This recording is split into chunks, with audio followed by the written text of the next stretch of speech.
Del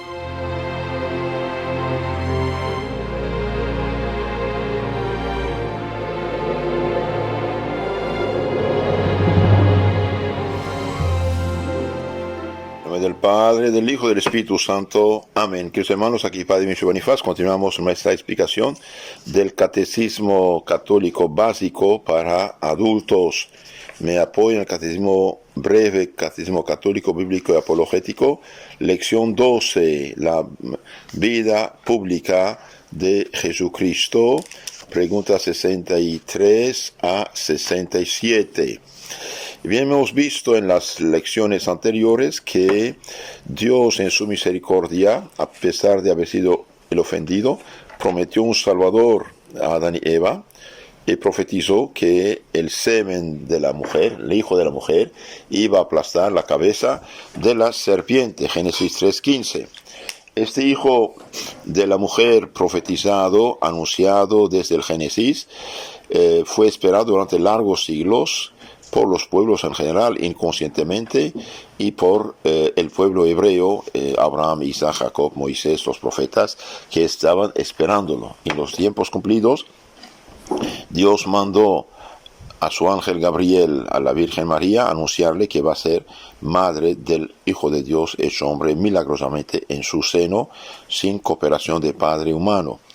Jesús, Hijo de Dios encarnado en el seno de la Virgen María, va a nacer de ella, crecer, y finalmente a los 30 años va a empezar su vida pública. Pregunta 63, dice, ¿qué hizo Jesús a la edad de 30 años? A la edad de 30 años Jesucristo empezó su vida pública, oficial, después de recibir el bautismo de Juan y de ayunar 40 días en el desierto. 40 días en el desierto, ayuno. ¿De qué va a pasar? Bien, primero vemos que Jesús va a pasar 30 años de su vida en la oración, en el trabajo, en la obediencia a su Padre adoptivo, a la Virgen, y a los 30 años empiezo. ¿Qué nos dice el Evangelio concretamente? El Evangelio dice que fue presentado al templo de niño, fue circuncidado, tuvo que escaparse a Egipto para no ser masacrado por el rey Herodes. A la muerte del rey Herodes regresaron a Nazaret y a los 12 años fue al templo. Según la ley judía, los jóvenes de 12 años eran adultos, religiosamente hablando, tenían que presentarse al templo. Y solamente dice después, a los 30 años empezó su vida pública. ¿Qué pasó durante esos 30 años? Aparte de lo que acabo de decir, no sabemos. Pero sabemos que estuvo en Nazaret y que trabajó, que se preparó.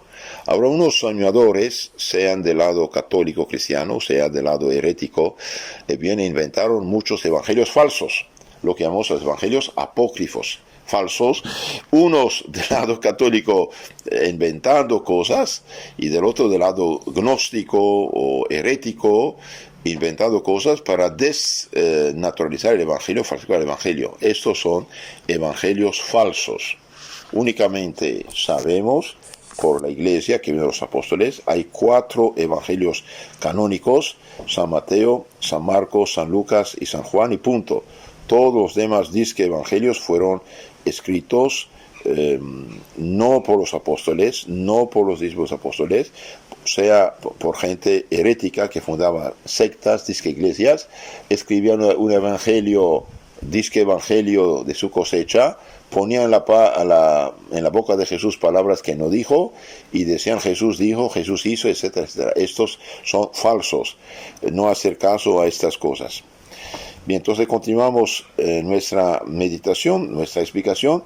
Jesús a los 30 años empezó su vida público y se presentó a San Juan Bautista.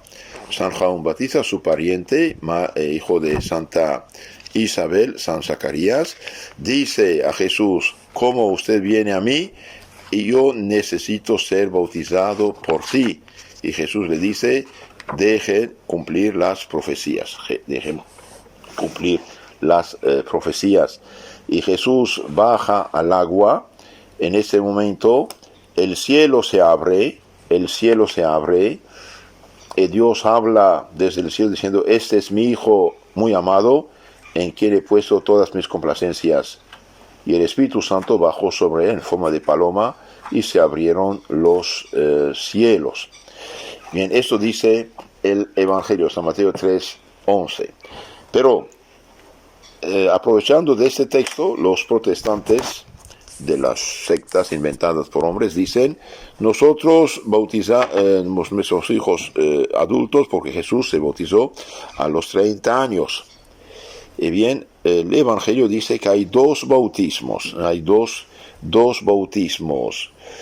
El bautismo de Juan Bautista, último santo profeta del Antiguo Testamento, es un rito judío de penitencia y arrepentimiento. ¿Por qué?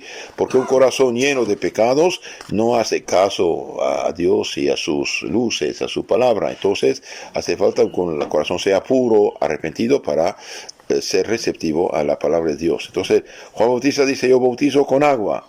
Hay alguien mayor que yo no soy digno de desatar la correa de su zapato.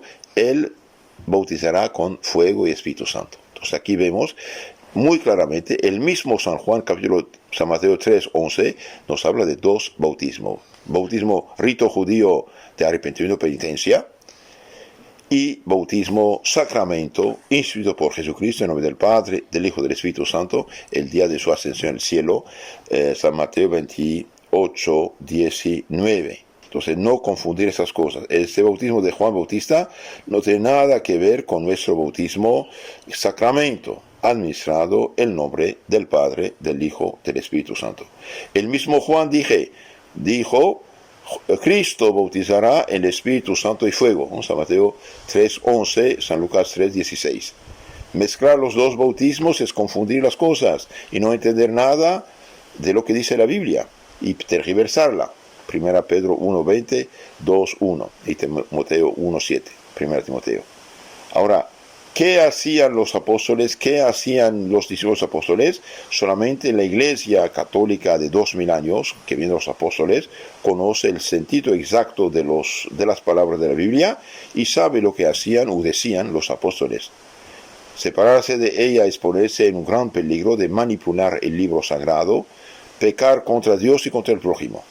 Mucha gente en las sectas actuales, pensando hacer el bien, hacen el mal, actúan contra la voluntad de Dios, que quiere una iglesia disciplinada y no un caos de sectas, de iglesias falsas, usurpadoras. Esto lo vemos en San Mateo 16:18. Una iglesia, Cristo dijo: mi iglesia, y Cristo dejó una autoridad que guía a los discípulos. San Lucas 10:16, quien os escucha, me escucha, quien os rechaza, me rechaza.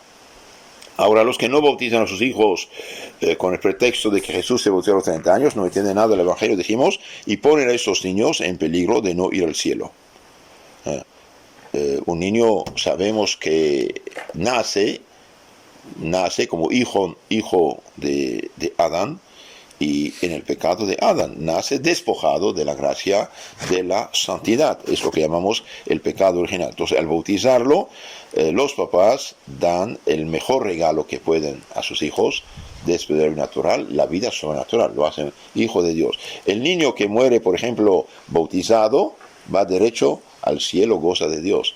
El niño que muere no bautizado no irá al cielo, porque lo que nos hace hijos de Dios es la gracia, es el bautismo. Entonces, bautizar a los hijos en la semana, cuanto antes bautizar a los hijos, y no esperar el tío, la tía, el padrino, o la fiesta, o la pachanga. Esto no es cristiano. El niño no tiene nada que ver con esto. El bautismo es para el niño, y los padrinos deben ser católicos, deben ser o solteros de vida honrada o casados por la iglesia, pero no puede un adúltero, un vuelto a casar, o un fornicario escandaloso ser padrino. ¿Por qué? Porque el padrino es garantía de la iglesia que este niño va a ser educado, formado en la fe católica y tener como un padre en la fe un hombre modelo. Otro punto acerca de esto: los que vuelven a bautizar gente ya bautizada pecan mortalmente, hacen un sacrilegio. La persona bautizada es para siempre bautizada. Hay un bautismo, dice San Pablo a los Efesios 4:5. Un bautismo, una fe, un Señor. No hay bautismos. Los que vuelven a bautizar gente ya bautizada pecan. Entonces, esta primera pregunta 63 dice: Jesús a los 30 años empezó su vida pública, recibió el bautismo de Juan Bautista y ayunó 40 días y 40 noches. Entonces, Jesús no necesita bautismo, que declaro eso también. Jesús se prende al agua para tocar el agua con su cuerpo santo y purificar, sacar el agua para que fuera materia de nuestro bautismo cristiano. Y también en ese momento del bautismo judío de Jesús se revela el principal misterio de la Santa Trinidad del Nuevo Testamento. Dios Padre habla y el Espíritu Santo bajo forma de paloma viene sobre él. Entonces, este bautismo de Jesús no es el sacramento, es el rito judío. Y Juan Bautista dice: yo necesito ser bautizado por ti. ¿Y usted para qué viene? Jesús dice: dejamos cumplir las profecías. También ayunó 40 días. 40, antes de empezar su apostolado, nuestro Señor va a ayunar 40 días y 40 noches. Y ahí el demonio se da cuenta de este joven judío lleno de fuerza que está haciendo penitencia. Se acerca y trata de tentarlo. Si eres hijo de Dios, diga que esta piedra se haga pan. Jesús dice: el hombre no vive solo de pan, sino de cada palabra que sale de boca de Dios. Después lo lleva al cumbre del templo, échate abajo, que los ángeles te recojan. ¿Para qué hacer esto? No, Dios no va a hacer milagros a lo tonto. Después le enseña por la imaginación todo el poder y riqueza del mundo. Te daré todo eso si me adoras. Y Jesús se enoja: aleja de mí, Satanás, a Dios solo adorarás. Y se reconoce como Señor y Creador. Pregunta 64. ¿Qué hizo Jesucristo durante los 3 años de su vida pública? Y bien, Jesucristo empleó los 3 años de su vida pública en anunciar que Él era el Salvador prometido al mundo y enseñarnos lo que debemos hacer y evitar para ir al cielo. Entonces, durante estos 3 años, Jesús va a dar prueba que es el Salvador, el Mesías prometido, con los milagros, con todo lo que hizo, con la doctrina, con milagro, y va a enseñarnos también lo que debemos hacer y evitar para ir al cielo. Eso es muy, muy importante. Ahora, únicamente la Iglesia Católica, que viene de los apóstoles, tiene la enseñanza total y correcta de Cristo, en misión de predicarla. Separarse de ella es salir del camino de la salvación y perderse. Es rebelarse también contra Cristo y sus legítimos representantes. Quien no se escucha, me escucha. Quien no se rechaza, me rechaza, dice Cristo en San Lucas 10:16. Entonces, Cristo nos enseña el camino de la salvación, lo que debemos hacer, lo que debemos evitar y lo que debemos recibir para salvarnos. El que no come mi cuerpo, no bebe mi sangre, no tiene vida eterna. Por lo tanto, separarse de la iglesia que Cristo dejó encargada de representarlo y comunicarnos su mensaje, sus sacramentos, es separarse de Cristo. Hoy se escucha mucha gente engañada, dice: yo no sigo una religión, tengo un contacto personal con Cristo. Está bien, pero después de 2000 años, ¿cómo sabes algo de Cristo? Por la Iglesia de Cristo. Esa Iglesia de Cristo es la Iglesia Católica que tiene 2000 años. Y los que dicen: yo sigo solamente la Biblia, no metes en la Iglesia Católica. Sí, hijito, pero la Biblia dice que los apóstoles, encargados por Cristo de representarlo, no aceptaban que cualquier perturbara la comunidad cristiana. Por ejemplo, en los Hechos 15:24 vemos los apóstoles intervenir enérgicamente contra unos judíos cristianos que perturbaban la comunidad de Antioquía. Gente sin nuestro conocimiento y nuestra aprobación o permiso o autorización fue perturbada. Ustedes no les hagan caso.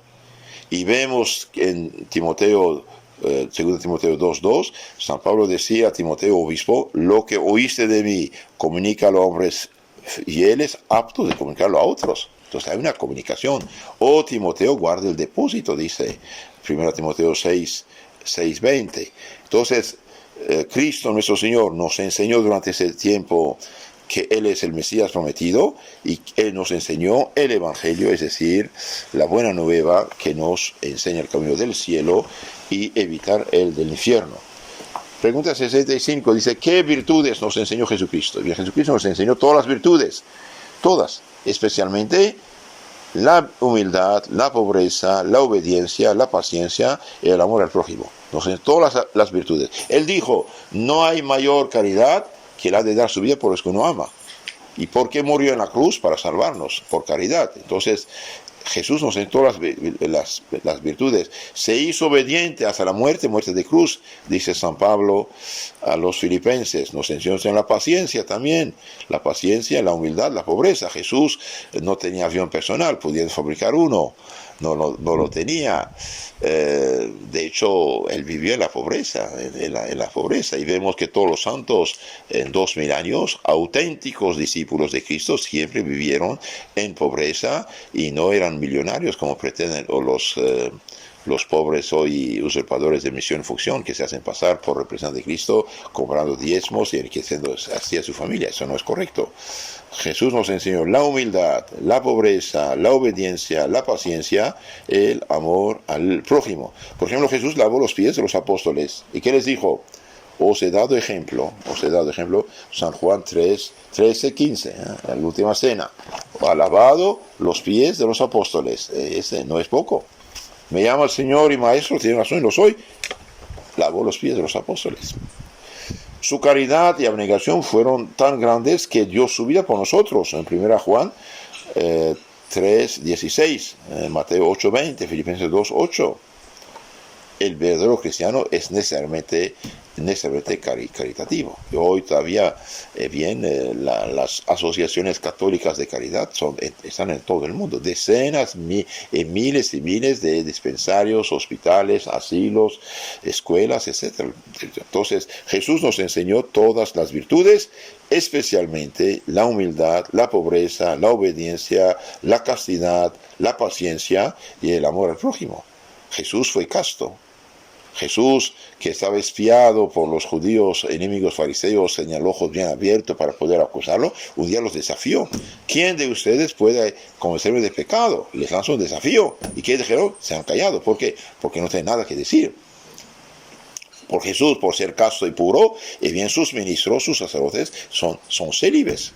Y cuando Lutero se hizo protestante, el rebelde Lutero, la primera cosa que hizo con sus rebeldes amigos malos sacerdotes, tomar a la mujer.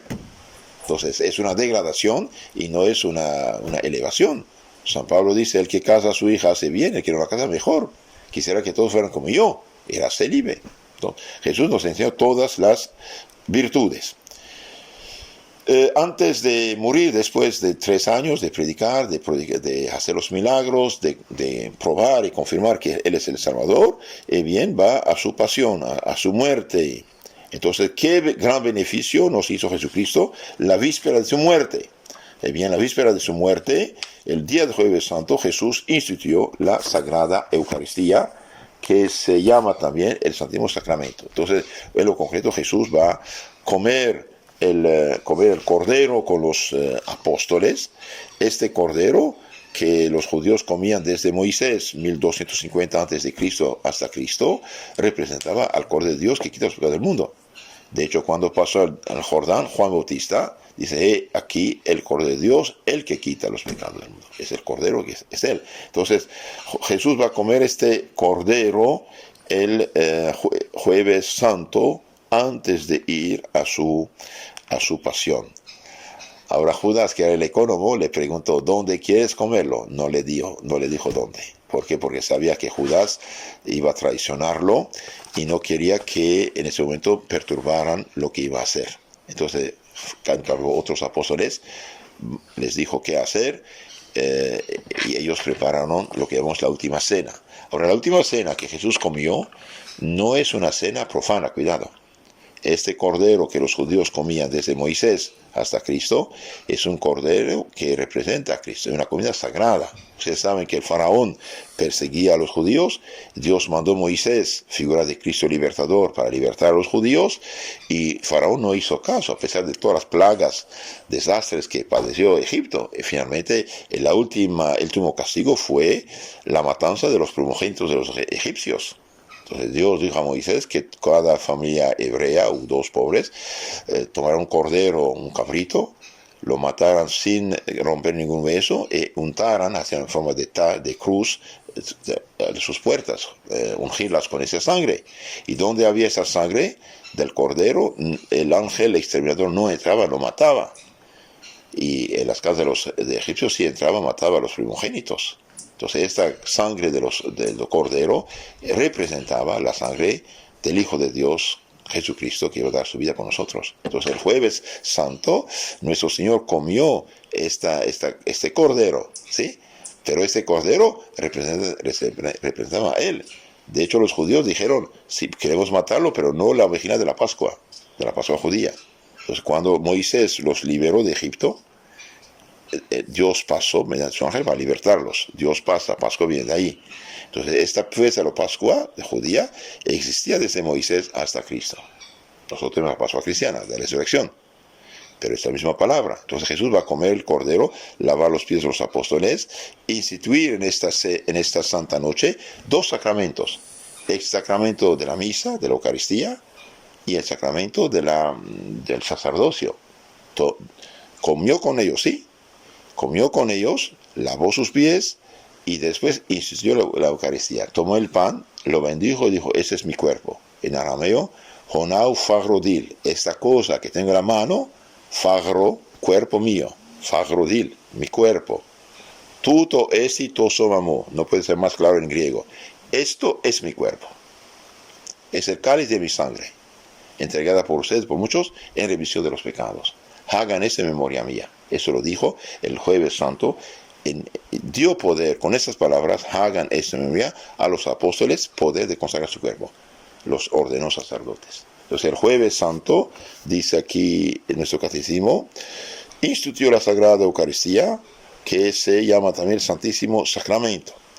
Ahora, ¿qué es la Sagrada Eucaristía? Bien, la Santa Eucaristía es el sacramento instituido por Jesucristo, que contiene real, verdaderamente, cuerpo, sangre, alma de Jesucristo, para ser el alimento de nuestras almas. Entonces la Eucaristía es ese sacramento que contiene real, verdaderamente, el cuerpo, sangre, alma divina de Jesucristo, para ser alimento de nuestras almas bajo la especie del pan y del vino. Esta es la pregunta 223 de este catecismo, ¿sí? Bien, ahora, ¿para qué Jesucristo instituyó el jueves santo la Eucaristía? Pregunta 67. Jesucristo instituyó la Eucaristía el jueves santo para ser alimento espiritual de nuestras almas en la comunión. Entonces, Jesús nos salva dando su vida por nosotros, ¿ok? Pero ¿cómo esa salvación llega a nosotros? Llega a nosotros mediante los 7 sacramentos, y el sacramento por excelencia es el carisma de la Eucaristía, de la misa. Jesucristo instituyó la Eucaristía principalmente, dijimos, para ser alimento espiritual de nuestras almas. Y de hecho, en el mismo catecismo dice algo muy, muy hermoso, dice: ¿qué frutos produce la Eucaristía bien hecha, la comunión bien hecha? Es pregunta 233, estoy adelantando.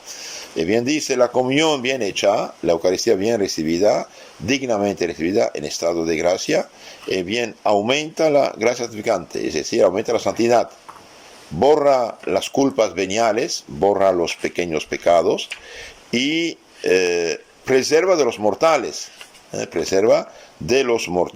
y es prenda de vida eterna y resurrección gloriosa. Después veremos esto, pero ya es muy, muy interesante. Entonces la Eucaristía fue instituida para ser principalmente alimento de nuestras almas en la Sagrada Comunión. También para tenernos compañía. Cuando uno entra en la iglesia, ve la lámpara del Santísimo ahí presente, en el sagrario, en esa caja que está sobre el altar, ahí está la hostia consagrada. ¿Y qué es la hostia consagrada? Es cuerpo, sangre, alma divina de Jesucristo, bajo la apariencia, la especie del pan y vino, pero es Jesús consagrado.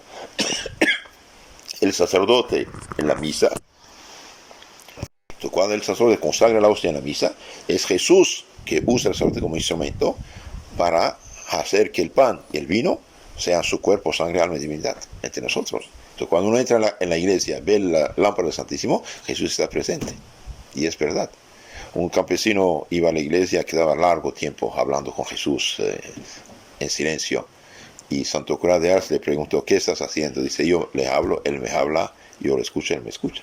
Entonces, cuando uno está apenado, con problemas, dificultades o alegrías, ¿por qué no? Va a la iglesia, habla con nuestro Señor. Y es una catástrofe hoy que las iglesias sean cerradas y que no tengamos el Santísimo Sacramento. Entonces Jesucristo instituyó la Eucaristía para ser alimento espiritual de nuestras almas en la Santa Comunión. Pero la comunión debe recibirse dignamente, en estado de gracia, no en pecado. El que comulga en pecado hace un sacrilegio, es un pecado muy, muy, muy feo, muy grande. Bien, Jesús dijo en la última cena, ¿sí? Él, más bien había dicho antes dijo, el que come mi cuerpo y mi sangre tiene la vida eterna. Mi carne es verdadera comida y mi sangre es verdadera vida. San Juan 6, 35 a 58. Uno debe comulgar teniendo un alma limpia, claro, de todo pecado mortal, confesándose, porque comulgar el pecado mortal es comer y beber su propia condenación, es pecado sacrilegio, intoxica y ofende a Dios. 1 Corintios 11, 27. El que come el cuerpo del Señor indignamente, come y bebe su propia condenación, dice San Pablo, 1 Corintios 11, 27. Ahora, los protestantes ya no tienen misa, no tienen sacerdocio. Cuando un pastor pone pan y vino sobre la mesa y dice cuerpo de Cristo, pobrecito de él, está jugando teatro, no hay nada. No hay nada. ¿Por qué? Porque no es sacerdote. Lutero, cuando fue expulsado de la Iglesia Católica, sí él era sacerdote, pero no era obispo. Y es el obispo que hace sacerdotes. Entonces, ¿qué hizo? Nombró catequistas, catequistas, predicadores, que llamó pastores. El pastor puede tener muchas cualidades humanas, pero no es sacerdote. Por lo tanto, cuando dice cuerpo de Cristo, sangre de Cristo, miente, no hay nada. No hay nada. De hecho, no creen que sea presente en la Eucaristía. Es gravísimo esto, es gravísimo. Por eso los mejores pastores se hacen católicos. Si usted busca en YouTube pastores protestantes que se hacen católicos, hay un montón. En los 10 últimos años hay más de 2.000.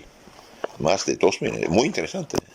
Muy interesante. Muy interesante. De hecho, ¿cómo se llama esa tele de Madre Angélica de Estados Unidos? Mother... Sí, Angélica. Mother Angélica. Sí, pero tiene un canal de tele. Hay un señor ex pastor, hecho católico, que invita a ex pastores y hacen muchas divisiones muy interesantes. Entonces, Jesús hizo la Eucaristía para ser alimento de nuestras almas. Y únicamente y exclusivamente la Iglesia Católica, que viene de los apóstoles, sabe lo que significan esas palabras, cuerpo de Cristo en la Eucaristía, sangre de Cristo. Y por esta razón, los protestantes instruidos seriamente, que estudian seriamente los padres de la Iglesia, es decir, los escritos de los apóstoles y de sus discípulos inmediatos, lo que llamamos los padres apostólicos, como San Ignacio de Antioquía, San Policarpo, San Justino, la Didache de los apóstoles, este catecismo del final del siglo I, etc., se hacen católicos. Es muy importante. Hay un canal que se llama Depósito de la Fe en YouTube, de un ex pastor que se hizo católico, y explica todo esto muy bien, Fernando Abdallah. Entonces, únicamente la Iglesia Católica, que viene directamente de los apóstoles, sabe lo que significan estas palabras. Por lo tanto, separarse de la Iglesia Católica es una catástrofe. Los protestantes, por no tener sacerdocio, dijimos, no tienen misa, no tienen el cuerpo sangre de Cristo, ni sus frutos. Por lo tanto, no tienen vida eterna. Es gravísimo esto. Ellos que reemplazan el Evangelio, la gente ignorante piensa que así es. La sangre de Cristo me cubre. Yo acepté Cristo. Toman unos versículos de la Biblia y se aplican a ellos. No, lo que dice la Biblia se aplica a los católicos únicamente, que son discípulos de los apóstoles. Ellos son usurpadores. El que no come mi cuerpo, no bebe mi sangre, no tiene vida eterna. Es grave esto, es gravísimo. Es gravísimo esto. El que no come mi cuerpo, no bebe mi sangre, no tiene vida eterna. San Juan 35 a 59, es muy importante esto. Ahora, el pastor es un simple laico, no es sacerdote, no tiene ningún poder divino ni misión. Los protestantes están en peligro de la perdición eterna. Entonces dijimos, Jesús va a pasar 3 años de vida sública, va a realizar las profecías, va a hacer milagros, va a probar que Él es el Mesías prometido, y finalmente va a atacar también los vicios y pecados de los fariseos, dirigentes religiosos, y van a tener la envidia, y por lo tanto van a querer matarlo. Entonces ellos querían matarlo, sí, pero no en la fiesta de Pascua. del Antiguo Testamento. Entonces, ¿qué pasó? Judas, cuando vio a la mujer pecadora bañar los pies de Jesús con este perfume muy caro, Judas, que era ladrón, protestó, esto podía venderse, darlos a los pobres. Y el Evangelio dice, no es que le importara a los pobres porque era ladrón, él robaba, quería dinero. Entonces Jesús dijo, no, hizo bien, etcétera. Judas, enojado, va a decir, ¿qué me darán si lo entrego? Y ellos le dieron 30 denarios, precio de un esclavo, no es nada lo que recibió el tonto, ¿no? Pero Jesús había dicho, nadie puede quitar mi vida, yo la doy cuando quiero y la tomo cuando quiero. Entonces él quiso ser sacrificado, ser crucificado, la vigilia de la Pascua judía. El Viernes Santo es vigilia del sábado, que era la Pascua, la grande Pascua de los judíos. Entonces esto es lo que quería decirles en esta lección. 2. En la vida pública de Jesús podríamos hablar de todos los milagros que hizo, los ciegos que sanó, los leprosos que sanó, los muertos que resucitó 3 muertos, Lázaro, hijo de la vida de Naim, la hija de Jairo, los ciegos. Un día un ciego, el ciego de Jericó, a mí me asombra este hombre lleno de fe. Cuando escuchó gente pasar ahí y preguntó, ¿qué está pasando? Jesús pasa y empezó a gritar, Jesús, hijo de David, ten piedad de mí. La gente le pide callarse y él grita más. Y cuando Jesús dice que venga, va con mucha confianza. Y Jesús dice, ¿qué quieres? Quiero que vea, Señor. Y Jesús lo sana. Igual que el leproso. El leproso, Señor, lleno de confianza y humildad. Si quieres, puedes sanarme. Y Jesús lo toca. Quiero ser sano. Y se sana. Y dice, vaya a mostrarse al sacerdote. Eso también tiene el símbolo de mostrarse al sacerdote para recibir perdón de los pecados nuestros mediante la confesión que va a establecer, de hecho, el domingo de Pascua, ¿no? Jesús va a multiplicar los panes a tal punto que el pueblo de Israel dice, pero ¿qué pasa? ¿Acaso el profeta anunciado por Moisés, más grande que Moisés, no será esto? Y finalmente el domingo de Ramos lo aclaman, Rey de Israel.